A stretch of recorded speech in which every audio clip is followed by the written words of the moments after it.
सराफा बाजारात सोन्या चांदीच्या दरात घसरण झाली आहे। सोन्याच्या भावात 1100 रुपयांची घसरण झाली आहे, तर चांदीच्या दरात तब्बल 3800 रुपयांनी घसरण झाली आहे। दरम्यान सोन्या चांदीचे दर घसरल्याने ग्राहकांना दिलासा मिळाला।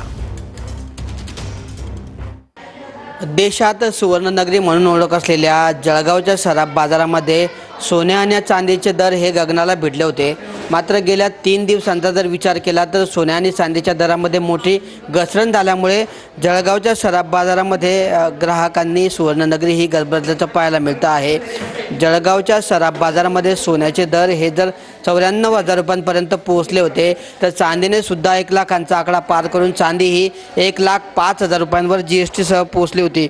मात्र आता गेल्या 3 दिवसांचा जर विचार केला तर सोन्याच्या दरामध्ये तब्बल 3,313 रुपयांनी घट झाली आहे, तर दुसरीकडे चांदीचे दर सुद्धा 12,360 रुपयांनी कमी झाल्यामुळे कुठेतरी सुवर्णनगरीत येणाऱ्या ग्राहकांना दिलासा मिळालेला आहे। किशोर पाटील, TV9 मराठी, जळगाव।